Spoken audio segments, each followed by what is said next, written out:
Baik, Assalamualaikum warahmatullahi wabarakatuh. Selamat pagi, teman-teman dari mahasiswa gizi UAD gitu ya. Jadi hari ini adalah topik ke-11 mata kuliah ilmu bahan makanan dan kita akan membahas tentang bahan perasa gitu ya. Jadi utamanya membahas bahan perasa dan nanti ada sedikit tambahan tentang bahan pewarna gitu ya. Karena biasanya perasa dan pewarna itu satu paket gitu ya. Baik, outline kita hari ini ada 4 gitu. Jadi yang pertama bahan perasa dan aroma sebagai bahan tambahan pangan. Kita sudah belajar apa itu pengolahan pangan, pangan olahan, bahan tambahan pangan kemarin ya di sesi sebelumnya dan sekarang kita akan lebih lanjut membahas tentang jenisnya, jenis BTP yang lain yaitu bahan perasa dan aroma gitu. Nah, apa saja jenis bahan perasa dan aroma?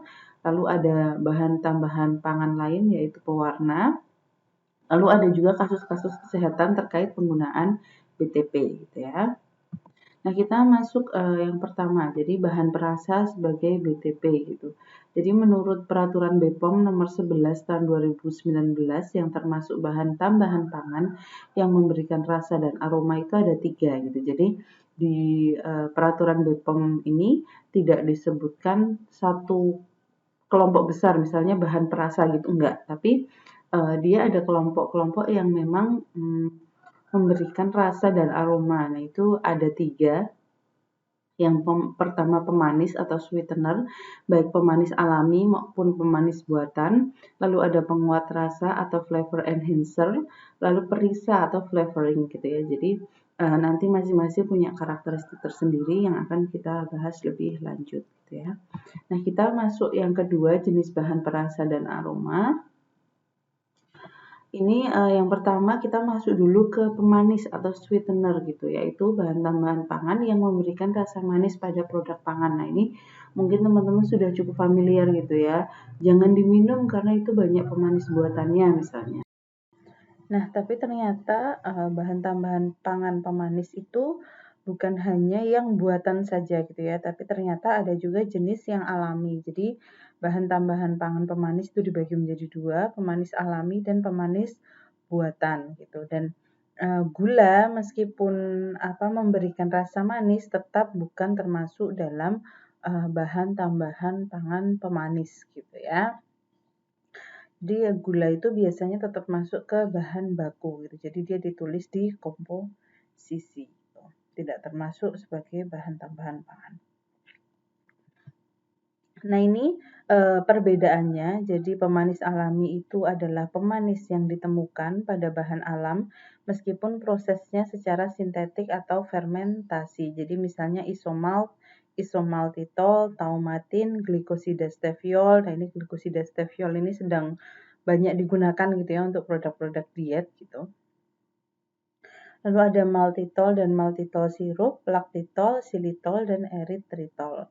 Nah, yang biasa kita temui pada makanan-makanan yang kemasan yang kita konsumsi sehari-hari itu biasanya dari pemanis buatan gitu ya, yaitu pemanis yang diproses secara kimiawi dan tidak terdapat di alam. Jadi dia bukan komponen dari bahan alam gitu. Jadi ada asesulfam K, aspartam, siklamat, sakarin, sukralosa, dan neotam. Nah, catatannya dalam peraturan BPOM yang nomor 11 tahun 2019 itu bahwa BTP pemanis buatan tidak dapat dipergunakan pada produk pangan yang diperuntukkan bagi bayi, anak usia di bawah 3 tahun, ibu hamil dan atau ibu menyusui. Jadi memang sebenarnya pemanis buatan itu tidak diperuntukkan atau tidak direkomendasikan untuk kelompok-kelompok yang rentan gitu ya, misalnya kayak bayi dan anak di bawah usia 3 tahun. Itu kalau bisa sebisa mungkin dihindari gitu. Nah, ini penggunaan bahan pemanis, penggunaan bahan pemanis dalam pangan gitu ya. Jadi yang pertama, itu biasanya digunakan pada produk-produk diet karena dia kalorinya lebih rendah daripada gula. Jadi ini bisa dilihat di mana di komposisi produk gitu ya. Jadi ini saya berikan tanda merah di sini. Bisa terlihat bahwa dia menggunakan maltitol gitu ya, maltitol dan di sini ada sorbitol, eritritol dan glikosida steviol gitu. Nah, dia jelas kalorinya lebih rendah daripada gula gitu karena dia indeks glikemiknya juga lebih rendah sehingga dia diklaim lebih sehat bagi penderita diabetes gitu ya. Jadi dia bentuknya bukan karbohidrat gitu ya. Sehingga dia kandungan kalorinya juga lebih rendah. Nah, ini biasanya digunakan untuk produk-produk diet, baik itu diet pengurangan berat badan ataupun diet-diet penyakit misalnya diabetes gitu. Nah, ini penggunaan bahan pemanis dalam pangan yang ada di dalam produk-produk makanan dan minuman kemasan gitu ya. Jadi mengapa banyak digunakan pada minuman kemasan? Karena untuk pemanis buatan itu harganya jauh lebih murah daripada gula gitu, sehingga penggunaannya lebih efisien, apalagi rasanya itu manisnya itu jauh lebih manis daripada gula, bisa 300 sampai 200 kali lebih manis daripada gula. Jadi dibayangkan sudah harga belinya murah, penggunaannya sedikit. Jadi ini kalau dihitung secara ekonomi sangat menguntungkan gitu. Bahkan untuk produk-produk yang mereknya sudah cukup terkenal seperti Nutrisari itu juga masih menggunakan pemanis buatan. Jadi bisa dilihat di situ ada aspartam dan acesulfam. Meskipun di sini masih ada gula yang ditambahkan gitu ya. Jadi di situ ada gula totalnya 11 gram, tapi di sini tetap ditambahkan pemanis buatan gitu. Oke.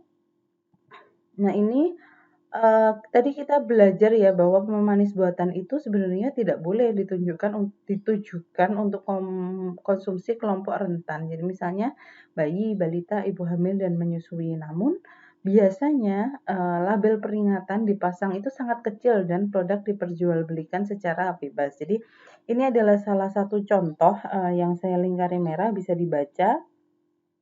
Komposisi air, gula, perisa sintetik, pengatur keasaman, pemanis buatan, natrium siklamat, acesulfam K, sukralosa, sekuestran, pengawet natrium benzoat, garam, vitamin C, konsentrat leci hanya 0,001%. Jadi memang sebenarnya kandungan lecinya itu ya bisa dibilang sangat kecil gitu ya, hampir sebenarnya tidak ada pengaruhnya gitu. Lalu mengandung gula dan pemanis buatan. Mengandung pemanis buatan disarankan tidak dikonsumsi oleh anak di bawah 5 tahun, ibu hamil dan ibu menyusui. Tapi itu sangat kecil gitu di labelnya, dan kalau orang yang memang belum pernah belajar tentang kesehatan atau tentang gizi mungkin nggak memperhatikan gitu ya, di situ ada tulisan apa gitu, sehingga ini sesuatu yang ironis gitu ya. Jadi ini nggak boleh, tapi peringatannya sangat kecil dan itu diperjualbelikan secara bebas, di mana kondisi masyarakat Indonesia itu jarang sekali yang mau baca label gitu. Dan ini bukan hanya ditemukan di satu produk ini gitu, tapi juga ditemukan di banyak produk, misalnya seperti Oki Jelly Drink, seperti minuman-minuman lain. Kalau teman-teman mau memperhatikan labelnya, setiap kali mau minum itu dibaca, biasanya ada tulisannya tidak boleh dipergunakan untuk anak di bawah 5 tahun, ibu hamil dan lain-lain gitu. Jadi memang kita yang sudah belajar gizi ini harusnya lebih waspada gitu ya terhadap produk-produk yang seperti ini. Lalu tadi ada pemanis ya, lalu yang ini ada penguat rasa atau flavor enhancer, adalah BTP untuk memperkuat atau memodifikasi rasa dan atau aroma yang telah ada dalam bahan pangan tanpa memberikan rasa dan aroma tertentu. Nah, ini kita mungkin sudah cukup kenal ya. Jadi misalnya monosodium glutamat. Nah, ini jenisnya adalah yang asam L-glutamat dan garamnya. Ada juga asam guanilat dan garamnya, asam inosinat dan garamnya, garam-garam dari 5 ribonukleotida. Nah, tapi di antara keempat ini yang paling sering digunakan dalam produk yang umum dikonsumsi masyarakat itu adalah yang glutamat gitu ya, karena dia lebih murah dan mudah ditemukan.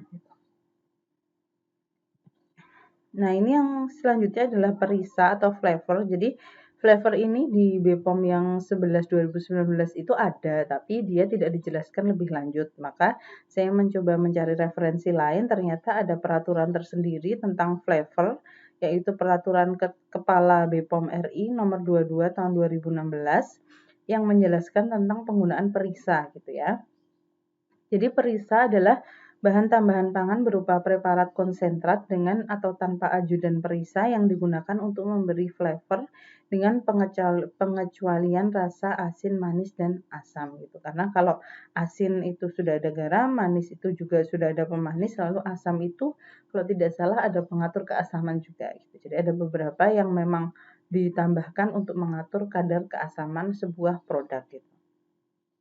Nah, di atas itu ada perisa, di sana disebutkan tentang ajudan perisa. Ajudan perisa itu apa? Bahan tambahan yang diperlukan dalam pembuatan, pelarutan, pengenceran, penyimpanan, dan penggunaan perisa. Jadi itu bahan-bahan yang ditambahkan supaya perisa itu bisa dimasukkan dalam bahan pangan gitu ya. Lalu flavor, apa yang dimaksud dengan flavor adalah gabungan karakteristik bahan yang berupa sensasi, rasa, dan aroma. Jadi misalnya kita merasakan rasanya mangga, maka aromanya juga aroma mangga. Nah, itu adalah flavor gitu ya. Nah, yang lucu itu saya pernah waktu hamil itu diberikan teman saya, jadi dia beli susu hamil, terus istrinya nggak bisa minum susu hamil, dikasih karena masih utuh gitu, "Mau nggak?" gitu. Dan waktu itu saya nggak ada ngidam, jadi saya makan apa-apa bisa gitu. Lalu waktu itu produknya adalah susu hamil rasa mangga gitu, saya belum pernah nyobain gitu. Lalu waktu dicobain, itu baunya mangga, rasanya susu gitu.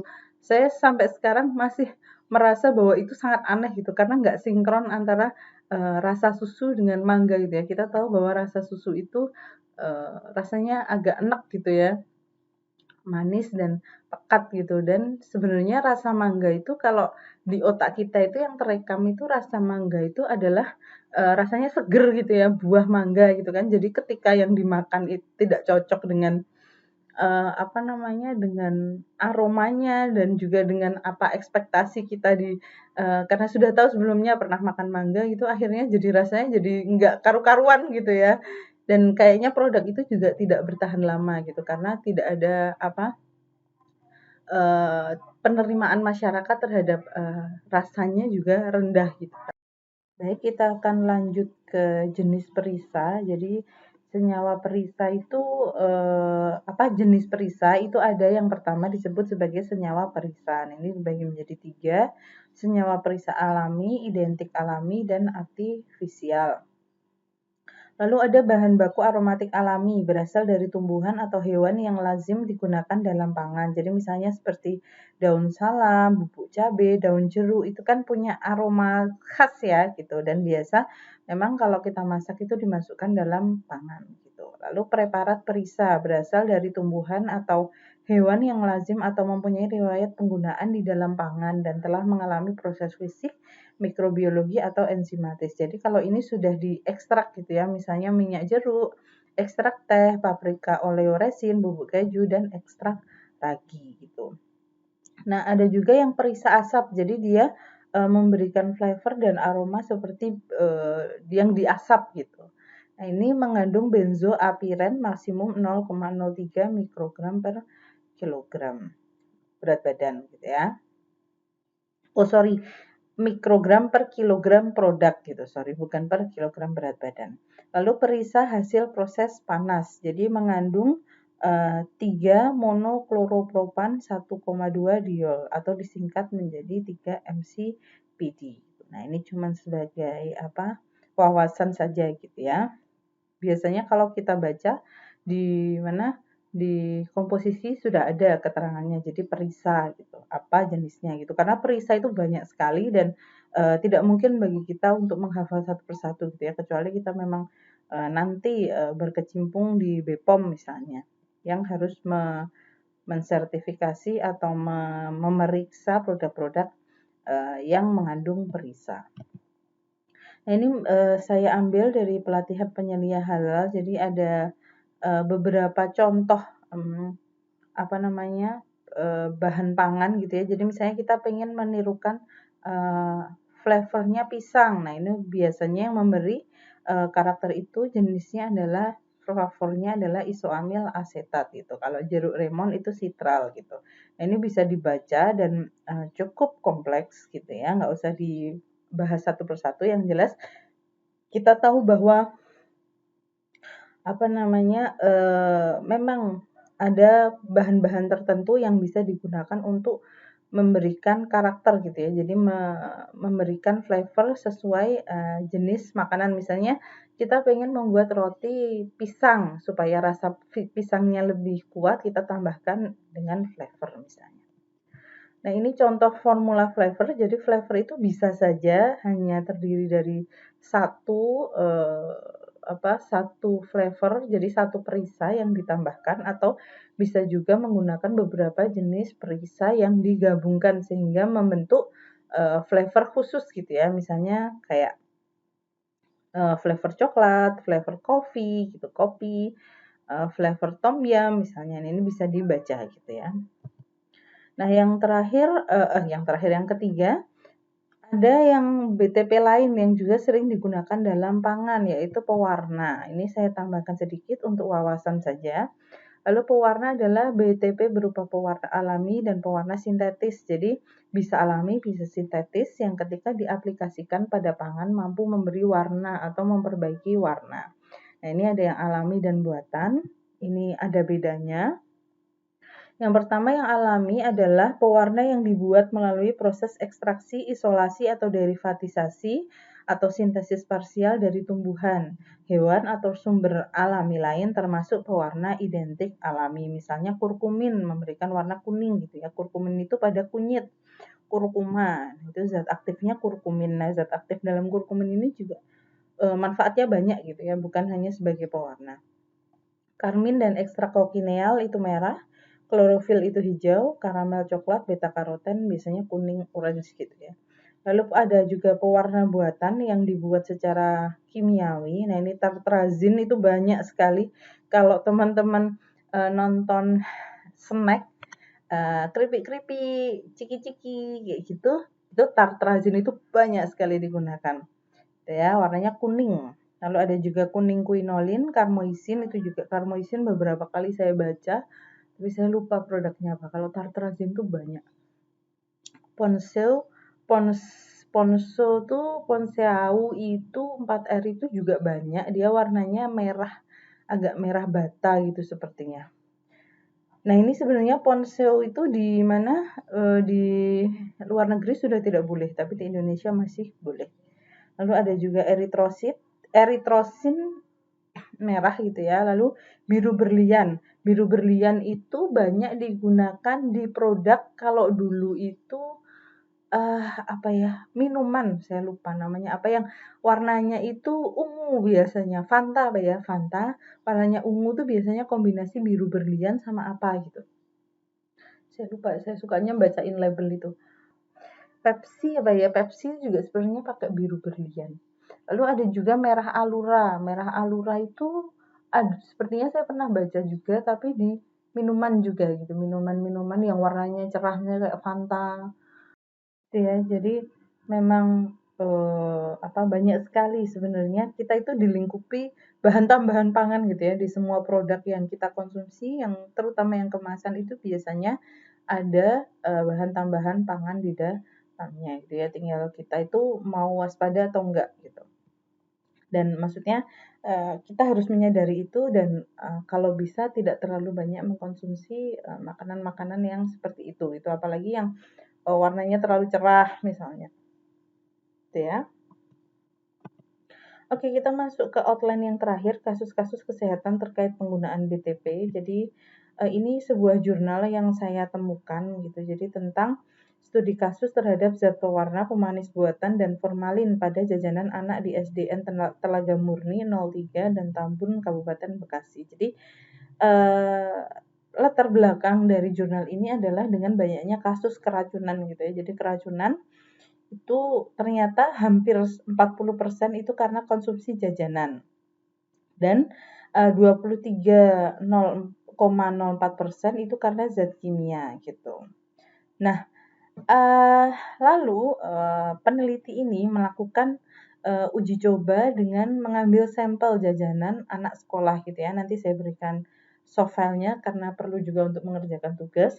Nah, ini yang menarik adalah uji zat pewarna buatan. Jadi ternyata di jajanan-jajanan anak sekolah yang kita merasa itu adalah hal yang biasa kita makan, ternyata oleh penjualnya itu ditambahkan zat pewarna gitu. Jadi bisa terlihat di saus cilok, itu ada pewarnanya juga gitu, positif. Mungkin dari saus kemasannya juga sudah ada, lalu biasanya digunakan gitu. Nah, gula es buah itu juga diberikan pewarna, mungkin dari apa, sirupnya juga bisa gitu, lalu saus nugget itu juga ada pewarna. Nah, ini kita bisa lihat bahwa hasilnya semuanya positif gitu ya, bahkan agar-agar itu juga ada pewarnanya, sirup Orson itu juga ada pewarnanya. Lalu es buah juga ada pewarnanya. Nah, itu mungkin dari bahan bakunya juga bisa ya, misalnya kan dicampur sirup yang memang dari awalnya memang sudah ada pewarnanya, atau dari saus tomat atau saus sambal yang juga ditambahkan pewarna gitu. Nah, lalu ada hasil uji zat pemanis buatan sakarin gitu. Jadi apakah penjual-penjual jajanan itu menggunakan sakarin? Ternyata dari hasilnya ada gitu ya. Ada berapa ini? Satu, 2, 3, 4 gitu. Jadi di es kelapa muda pun ditambahin sakarin, es goyang, es orson, gula es buah gitu. Jadi memang sadar atau enggak sadar, BTP itu banyak sekali digunakan gitu ya, dari tingkat pabrikan yang besar sampai ke tingkat, jajanan yang sehari-hari gitu, yang dekat dengan kita, yang pedagang-pedagang kecil itu juga sudah terbiasa menggunakan BTP. Lalu ada juga hasil uji zat pemanis buatan yaitu siklamat. Nah, siklamat ini ternyata yang gula es buah ini sudah ada sakarinnya, ada siklamatnya juga. Es Orson ungu juga sama. Lalu es goyang dan kelapa muda sama. Jadi di sana ada sakarin dan juga ada siklamat gitu ya.